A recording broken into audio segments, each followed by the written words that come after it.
At the Commonwealth of Massachusetts, climate and sustainability are top priorities. Across the state, executive agencies work to minimize the government's environmental impacts by reducing the use of fossil fuels, adding electric vehicles to the state fleet, and purchasing more sustainable products. So, what is the framework behind these efforts? Executive Order number 594, Leading by Example. You are listening to WOSD News, Procurement Insights. I'm your host, Layla Palmer. In this episode, we're joined by OSD alum and Leading by Example director, Eric Friedman. He'll walk us through the executive order, explain why it matters, and show how Massachusetts is modeling sustainable practices in public sector operations. Eric Friedman, welcome to WOSD News. I'm eager to get into this conversation about leading by example and Executive Order 594, but I want to give you an opportunity to introduce yourself to our listeners. So take it away.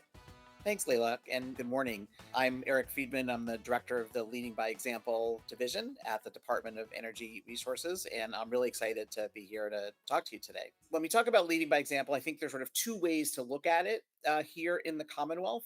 The first, and it's kind of the simplest way to look at it, is that we have a Leading by Example program that sits within the Department of Energy Resources, and we work to support state government, all of our agencies and public colleges and campuses to meet the goals of Executive Order 594, which I know we'll talk about in just 1 second. But I think the second and perhaps more compelling description of what leading by example is, or LBE as we like to call it for short, is that it is kind of a philosophy that says that we in the public sector have both a responsibility and an obligation to demonstrate to everyone in Massachusetts how we can successfully meet our aggressive energy and climate goals while still providing the services that people come to expect from state government and while also reducing the cost of state government operations. So, what are the goals of Executive Order 594? There are a lot of them, but I'll try and focus on some of the key metrics and key targets that are in the executive order. But let me start by providing a little context and acknowledging that the primary goal of the order is to promote the reduction of greenhouse gas emissions that come from state government operations. I'm sure most of your listeners know that greenhouse gas emissions are the primary cause of climate change. And we see the impacts of climate change every day, whether it's the 100-degree temperature we're about to see later this week, or some of the big rainstorms that are increasing in number that lead to significant flooding because our ground doesn't have the capacity to absorb the amount of water that's coming down. So those are some real examples of the kinds of impacts we see from climate change. And we know that reducing our emissions is one way to, we're not going to stop climate change, but it's one way to mitigate the worst impacts of climate change. So in our executive order, we actually focus on what we call on-site fossil fuel emissions. So the fuels that we use to provide heat to our buildings, or the vehicle fuels, gasoline and diesel that we use in our vehicles, in our state fleets. And we have direct control and the ability to actually impact the emissions that come from the combustion of those fuels. So by 2030, the executive order says that we must reduce our emissions coming from these fossil fuels by 35% from a 2004 baseline. And by 2040, the goal increases significantly to 75% reduction. We're at about a 20% reduction now, maybe slightly over. And so we have a long way to go, but there's certainly a lot of progress being made. The order also targets the electrification of our state fleets and requires that 20% of our entire state fleet of almost 10,000 vehicles must be electric by 2030.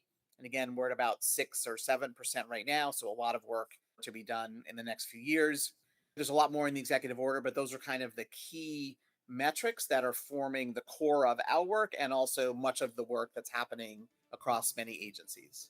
Thanks so much for that framework that all of these goals are based upon the decarbonization aspect. We have a podcast series with Salem State University and DCAM that really dug into the decarbonization project that's occurring on that campus. Do you have any examples of how these goals are being achieved across the Commonwealth in terms of decarbonization or the electrification aspect? Anything that you can share with us? When we look at sort of where we started maybe 10, 15 years ago, and where we are now, we can see the significant progress that we've made. So just as an example, we now have almost 40 megawatts of solar. That's a hard number to sort of wrap your heads around. People don't know what's a kilowatt, what's a megawatt. um, but we have just about 40 megawatts of solar installed on state lands. That's enough electricity produced every year to power more than 6,000 homes in Massachusetts. We have over 550 electric vehicles in our fleet, and over 1,300 electric vehicle charging ports or plugs situated at state facilities. And much of that progress has really happened over the last 3 or 4 years. We've seen a drop in our use of heating oil by over 90% since our baseline a couple of decades ago. That's come through efficiency and a switch to cleaner fuels.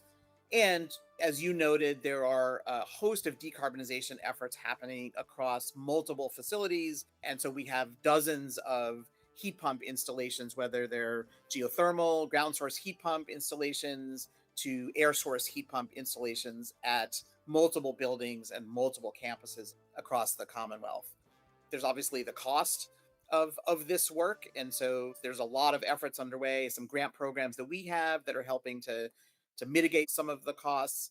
There's two kind of big categories of ways that we provide support for the host of agencies and public entities out there in state government. The first is sort of a series of tangible support that we provide. This can take the form of grants that we have offered in a number of different categories. In general, those grants are designed to support projects that either can't get funding elsewhere for a variety of reasons, or where the funding that's available really isn't sufficient to support those projects moving forward. So we have grant programs for solar installation, for charging station deployment, for small scale decarbonization equipment, landscaping equipment. So that's one particular way. We also provide a series of technical assistance opportunities. So whether it's guidance documents we have on our website, or one-on-one conversations with agencies to really help them. Not every agency has an energy expert that really knows about all of these different technologies and different strategies. So we really try and help guide them through the process. But I think another way of looking at the way in which we support is I like to talk about our program as kind of a convener and a collaborator. So we work very closely with dozens of state agencies, some of whom have really big impact on these sustainability efforts. So, for example, we work closely with folks in your office and OSD who are overseeing and managing environmentally preferable purchasing. And that's a really important part of the work that we all do. We work very closely with the Office of Vehicle Management, also within OSD, which is playing a key role in fleet electrification for many of our agencies.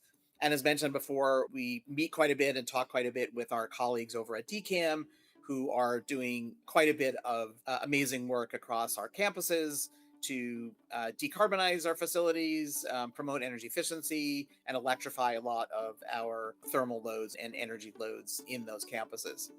And then we meet regularly with agencies. We have bi-monthly council meetings for the Leading by Example program, where we introduce a lot of our stakeholders to new technologies, to new strategies, and also allow for the sharing of best practices. There's really not any other place to do this. So that's one really important strategy. And so we can really be sort of this energy hub for state government and really help guide them through some of the challenges that they're facing. Procurement may not be the top of people's minds when they think about sustainability, but at OSD, it's one of the most powerful tools we have to protect public health and reduce the environmental impacts of state government. Hi there, I'm Julia Wolf, Director of Environmental Purchasing at the Operational Services Division. I oversee the Environmentally Preferable Products Procurement Program, or the EPP program. that was established by Executive Order 515 to promote sustainable purchasing across the Commonwealth. In 2025 alone, public entities purchased more than $2.5 billion in goods and services through OSD statewide contracts. And that purchasing power matters because it helps shape demand for products and services that are safer, cleaner, and more sustainable. Let's head back to Eric Friedman, who is OSD's very first EPP director, to explore how sustainable purchasing supports the Commonwealth's environmental goals. Collaboration truly is the foundation of a lot of these trailblazing initiatives in Massachusetts. And of course, you mentioned OSD and the EPP program and how that comes into play with things. So, as the very first EPP director, OSD alum, why don't we dig into that a little bit more? How does procurement and purchasing fit into all of this and help achieve the goals that are set out in Executive Order 594? I have, as you noted, a long history in this, and certainly the work that Julia Wolf does and her colleagues at OSD have really led the program to be a national leader in this work. The state contracts that OSD is responsible for putting together and bidding out and managing are really critical to the work that we do. I can think of off the top of my head a dozen contracts that we rely on essentially to make sure that the work we're doing moves forward. So whether it's a host of the VEH contracts for light, medium, and heavy duty vehicles that provide electrified options so that agencies can easily and simply purchase the electric vehicles for their fleets, or the contract that has awarded a host of EV charging vendors, enabling agencies to quickly access any number of vendors to install literally any type of EV charging station you want at your state facility. Those are great examples in that category of contracts that really help to streamline the work that we do. And in fact, most of the agencies that come to us for grants in, let's say, EV charging are using VEH 122 to actually move those projects forward. But there are lots of other contracts as well. We rely on some of the TRD contracts for some of the electrical work that needs to happen to perhaps install EV charging or do some small scale building improvement work to help improve efficiency.